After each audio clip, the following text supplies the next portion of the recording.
glorifier toi, Seigneur, te fais mettre la vie dans nous, te Parole sous les tropiques. Père, il reste dans nous les cœurs. Parole sous les tropiques. Une émission mensuelle du diocèse anglican de Maurice. Ta parole ne dit mal toi, Père, il reste dans nous les cœurs. Parole sous les tropiques est une émission qui vous est présentée chaque dernier mercredi du mois. Mais quand même, toi appelle-nous, parce qu'il te content nous glorifier toi, Seigneur, te fais mettre la vie dans nous, ta parole nous dit mal toi, Père, il reste dans nous les cœurs. Amis auditeurs, bonsoir. C'est avec beaucoup de joie que nous vous retrouvons après un mois d'absence. Covid-19 oblige. Pas d'invité ce soir. Par contre, vous aurez droit à un message biblique sur l'évangile de dimanche dernier, Jésus le bon berger. Nous vous proposerons aussi le psaume 23, des prières et des chants de louange. Pour commencer, un beau chant qui nous rappelle la fête de Pâques que nous avons célébrée au début de ce mois. Joyful, joyful, we adore thee.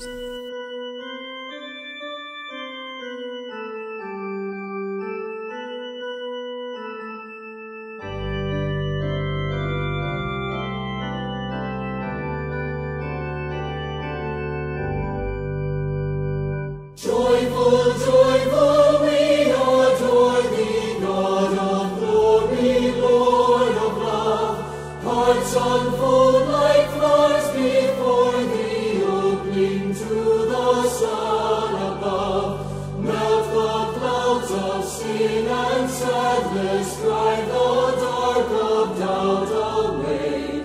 Giver of immortal gladness, fill us with the light of day. All thy works with joy surround thee, earth and heaven reflect thy rays. Stars and angels sing around thee, center of unbroken praise.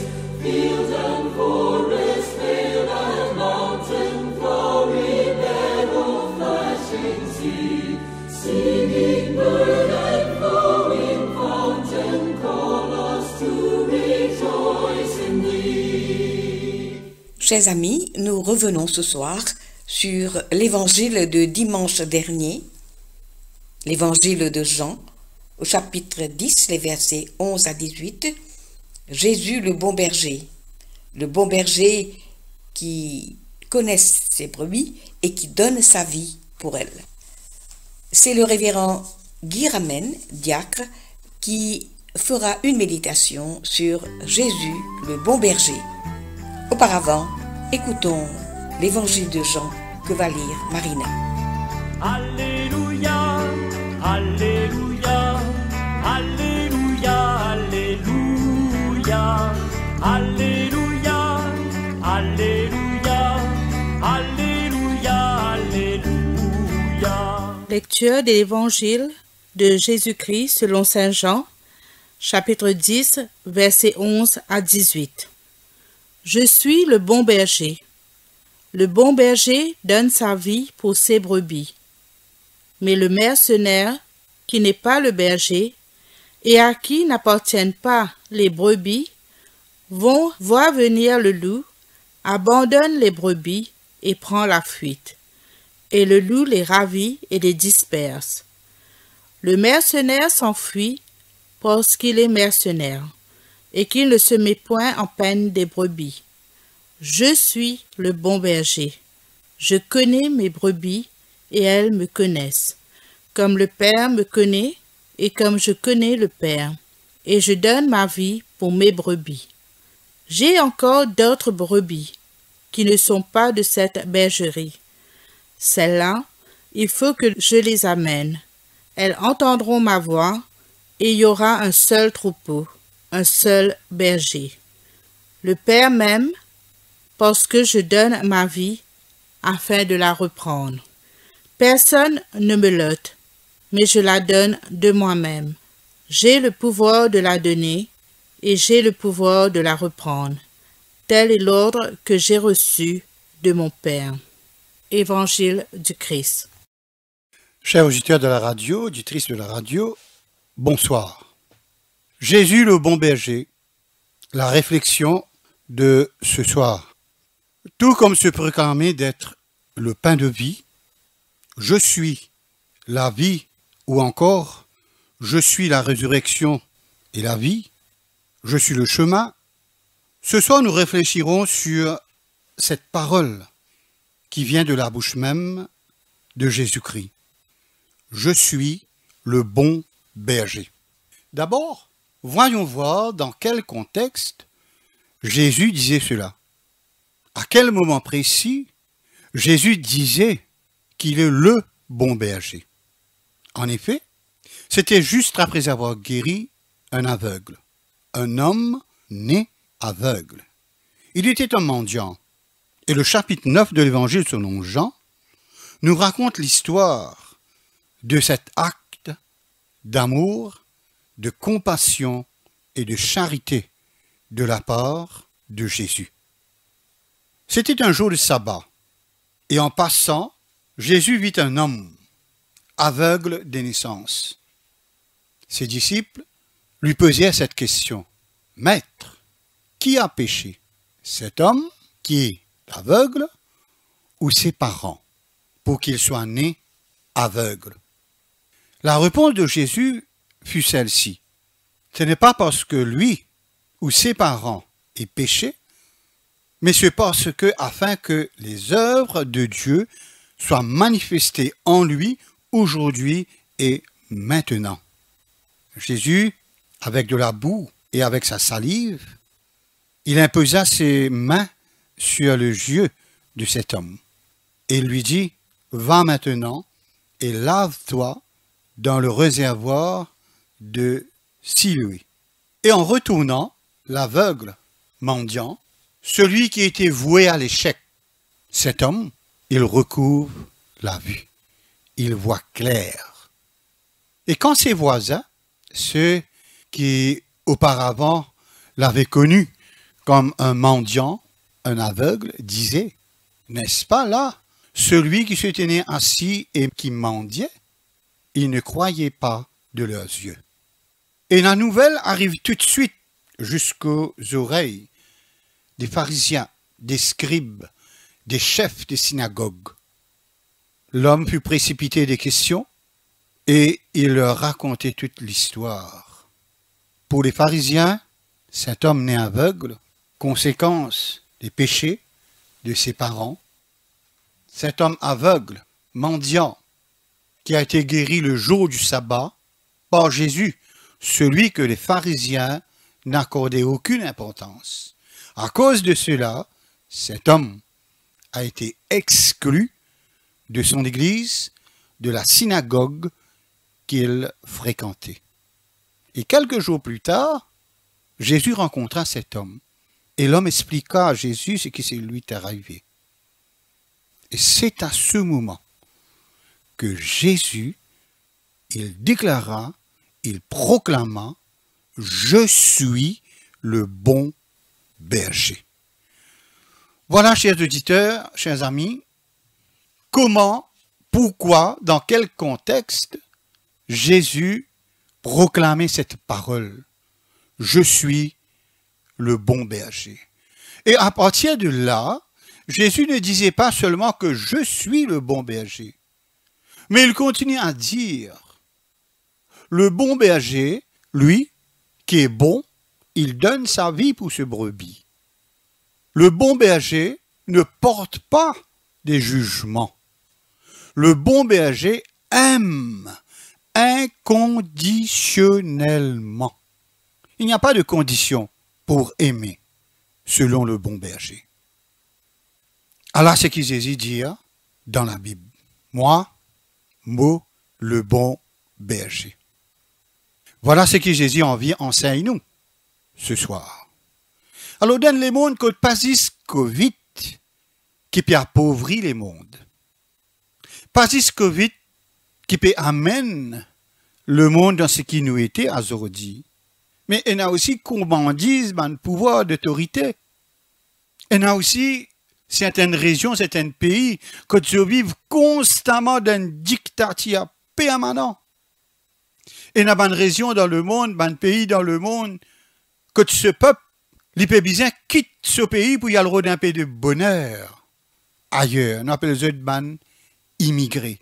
Et souvent, nous qualifions ça d'immigrés clandestins. Cassiette pour le un petit de bonheur dans les autres pays qui pas pour eux. Et dans les autres pays aussi, il y a des gens qui peuvent mourir. Surtout, des enfants qui peuvent mourir à cause de peine à manger. Alors, qui mangeaient, c'est une affaire qui, bon Dieu, il donnait depuis la création. Voilà un petit peu donc dans quel contexte aujourd'hui, si on applique sa parole qui Jésus peut dire, je suis le bon berger. Voilà dans quel contexte aujourd'hui sa parole-là capable amène une différence dans le monde. Et Jésus, dans ce prise de parole, lui pousse réflexion un petit peu plus pour lui dire, j'ai encore d'autres brebis qui ne sont pas de cette bergerie. Celles-là, il faut que je les emmène. Ils entendront ma voix et il y aura un seul troupeau et un seul berger. Le Père m'aime parce que je donne ma vie afin de la reprendre. Personne ne peut ôter ma vie. Je la donne de moi-même. J'ai le pouvoir de la donner et j'ai le pouvoir de la reprendre. Je suis le Dieu souverain. Dans une situation qui aujourd'hui nous peut vivre, la Bible, la parole de Dieu, les invite nous pour que nous capables d'être dans la bergerie avec Jésus. Et que Jésus lui proclamait, il dit à lui-même, je suis le bon berger. Jésus pas dire, moi, un parmi les bergers. Non, il proclamait et il dit, je suis le bon berger. Pareil comme elle dit, je suis le chemin. Je suis la vie. Alors Jésus dit, moi le bon berger, moi donne-moi la vie pour qui, moi bonne brebis, je suis capable de gagner la vie. Alors quelles sont qui nous capables de tirer de cet évangile, cette parole que Jésus donne nous? Comment nous positionnons-nous? Est-ce qu'il nous bonne berger? Est-ce qu'il nous a cet amour pour qu'il nous amène les autres à découvrir, à connaître Jésus-Christ? Comme tu là, on dit, dans les mondes en bas là-haut, dans les mondes quand on a une gourmandise de richesse et de pouvoir, comment la parole de Dieu aujourd'hui est capable de venir et faire la différence? Comment nous sommes capables d'amener un peu d'espoir, un peu de bonheur, un peu de fraîcheur dans la vie que de ma famille, tous les jours, bien faire face avec une difficulté incessante? Comment nous, en tant que baptisés, qui ne passe pas sa process du baptême, que nous recevons le baptême au nom du Père, au nom du Fils et au nom du Saint-Esprit. Que manière nous capables d'amener sa responsabilité, nous vœux baptismal, comment nous capables d'amener ça dans la vie du monde qui peut souffrir? Peut-être dans nos propres familles, peut-être dans nos quartiers, dans nos lieux de travail. Comment nous sommes capables, avec cette parole que Jésus dit, je suis le bon berger, nous capables d'amener un peu la justice. Nous capables de mettre KO l'injustice sociale, juste avec cette parole de Jésus-Christ. Le bon berger, il est venu pour lui prendre soin.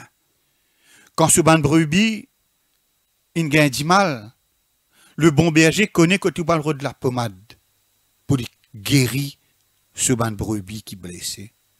Le bon berger, il est fidèle dans tout ce de promesses. Le bon berger est venu pour lui secourir. Le bon berger pas porte aucun jugement. Les is et non pour prendre soin de ce ban brebis. Alors laisse-nous ce soir incline nos oreilles. Si nous concilions nous, comme un bandimoun qui a envie de faire partie dans la bergerie de Jésus-Christ, laisse-nous incliner nos oreilles. Laisse-nous entendre cet appel de Jésus-Christ. Laisse-nous enjoy ça la joie pour être dans l'enclos, dans la bergerie. Pareil comme dans Somme 23 nous dit, l'Éternel est mon berger, c'est nous qui décidons. C'est nous qui bien prend sa décision pour faire l'Éternel vient nous, berger personnel. L'Éternel lit déjà le berger. Mais il faut dire qu'il nous capables de faire ses efforts, nous faire ça extra miles, pour qu'il nous capable de faire de l'Éternel, livin nous berger. Et ce soit cause le bon berger. Alors qui bon Dieu, il bénit nous dans ce temps de pandémie, dans ce temps de lockdown, quand nous dans la case, quand nous pouvons attendre quand ban quelque chose pourrait commencer. Comment nous pouvons nous demain, laisse nous faire l'espace et nous dire le bon berger, toi, te connais toi. Comment tu peux amener ton troupeau? Comment tu peux faire pour qui dans ta bergerie que tu étais, personne n'a pas gagné mordé, personne n'a pas gagné dévoré par le loup. Alors nous venons les cœurs ce soir. Nous invitons Jésus-Christ, nous demandons les vini pour qu'il nous capable vraiment sentir, vivre, respire ta présence, comment celui qui se dit, se proclame et qui est en réalité le bon berger. Au nom du Père, au nom du Fils et au nom du Saint-Esprit. Amen.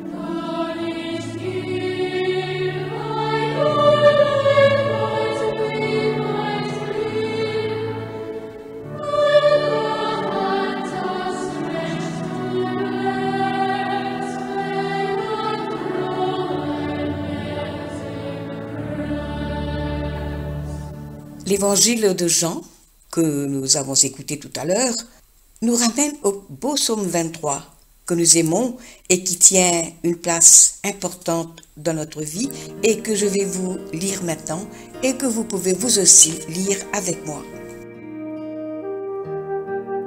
L'Éternel est mon berger, je ne manquerai de rien.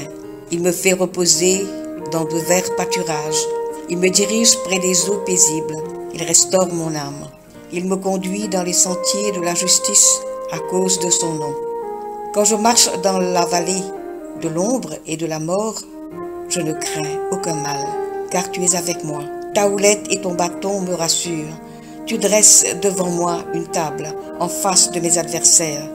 Tu induis ma tête et ma coupe déborde. Oui, le bonheur et la grâce m'accompagneront tous les jours de ma vie et j'habiterai dans la maison de l'Éternel jusqu'à la fin de mes jours. Gloire soit au Père, au Fils et au Saint-Esprit, comme il était au commencement, comme il est maintenant et comme il sera éternellement.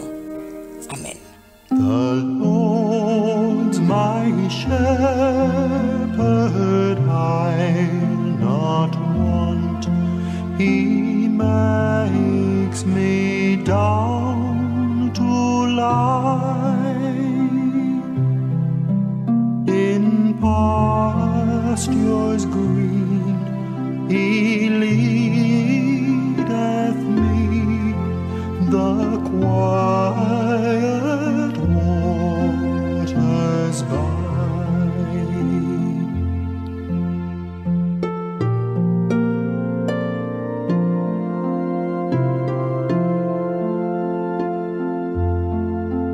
My soul he doth restore again, and me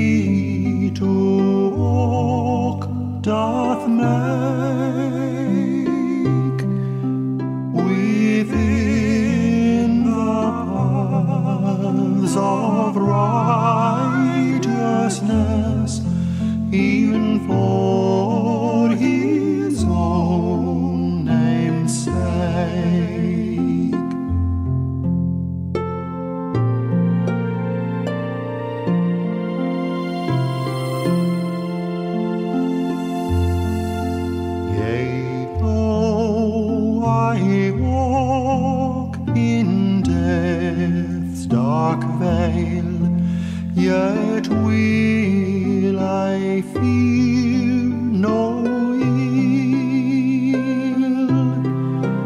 for thou art with me, and thy rod and staff me comfort still.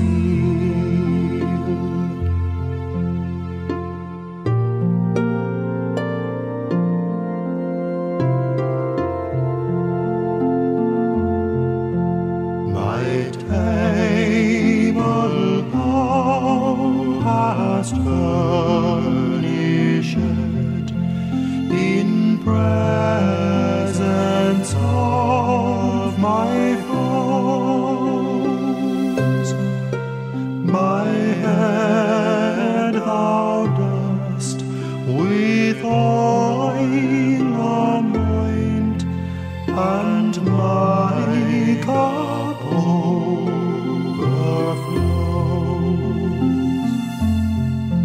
goodness and mercy all my life shall surely follow me,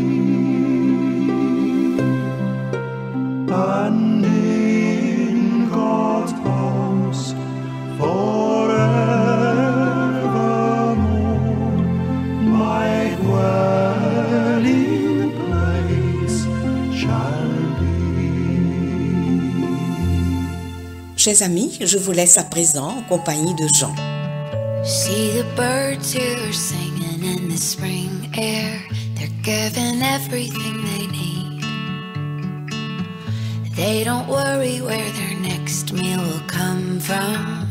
They don't worry about a thing. So just look around you and try to listen to the song creation sings. And don't you worry, 'cause you're in the hands of the God who made everything. Cher ami de Paroles sous les tropiques, bonsoir. Je t'invite ce soir à écouter et à méditer sur ces 8 versets bibliques puisés à la fois de l'Ancien et du Nouveau Testament. Ces versets parlent à notre temps. La parole de Dieu, souviens-toi, est éternelle. La parole te demande aujourd'hui de ne point t'inquiéter pour tes soucis personnels ou d'avoir peur par ces temps difficiles ou des lendemains incertains. La fleur de nos jardins, elle ne s'inquiète pas. Elle est plus belle aujourd'hui. Elle l'a été hier, elle le sera encore plus belle demain. L'oiseau du ciel, lui, continue de son côté à nous bercer de ses chants mélodieux.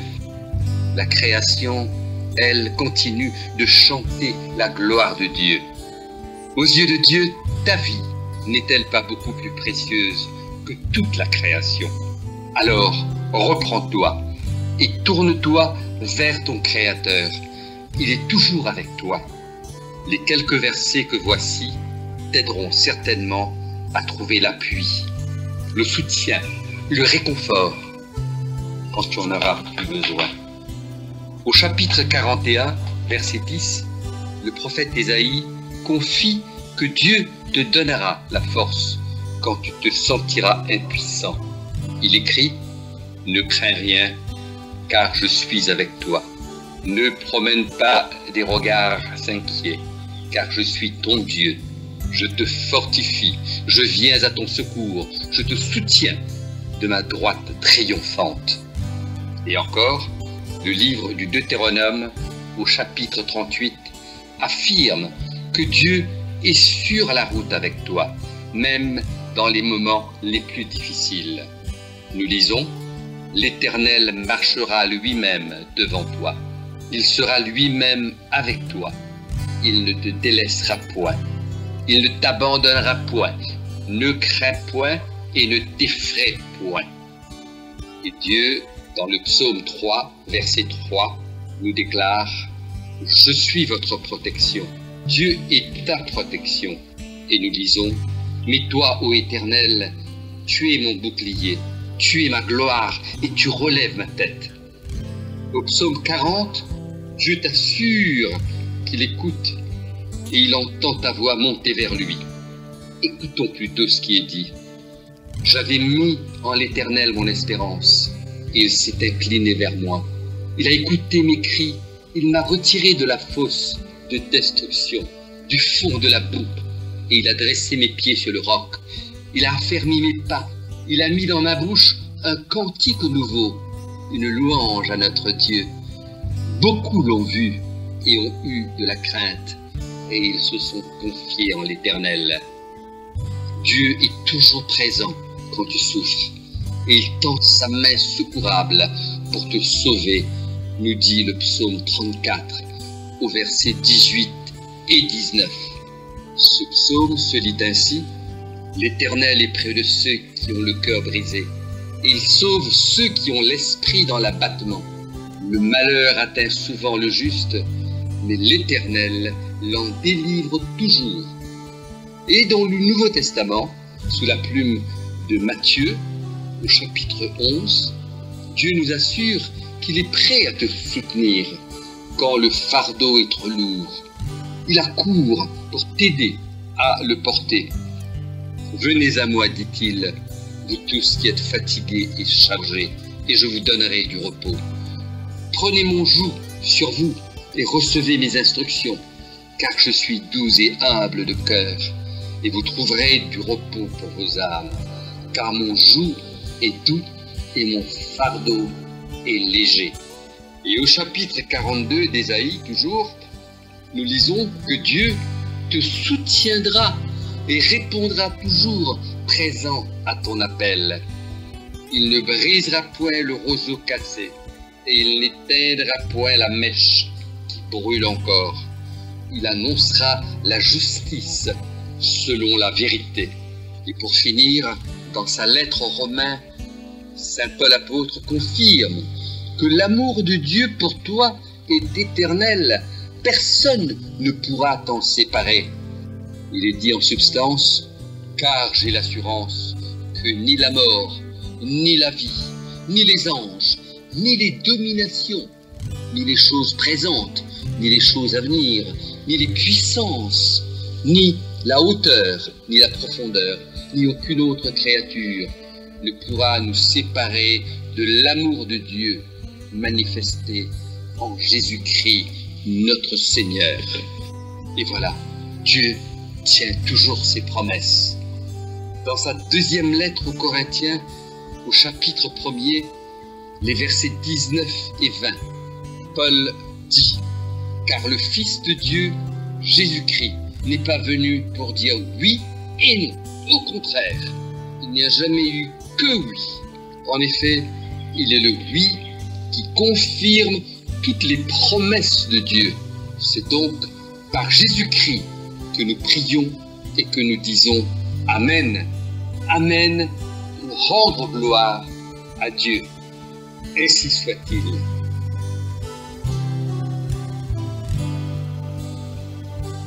Nous terminons avec une prière en ce temps de confinement. Dieu notre Père, tu nous as donné Jésus, ton Fils. En Jésus, tu es venu partager nos vies. Tu as tout connu de notre vie humaine. En Jésus, tu as choisi d'être avec nous. Oui, Seigneur, sois avec nous. Alors que notre monde est frappé par la Covid-19, aide-nous à découvrir ta présence à nos côtés. Sois avec nous et sois avec les personnes malades, les personnes isolées, les familles qui ont perdu un proche. Sois avec les médecins, les chercheurs, le personnel soignant qui se dévoue jour et nuit pour combattre cette pandémie. Sois avec nous, Seigneur, alors que notre économie est bouleversée. Sois avec les entreprises en difficulté et tous ceux qui se retrouvent au chômage. Par ton Esprit Saint, tu crées entre nous un lien fort qui nous unit même lorsque nous sommes loin les uns des autres.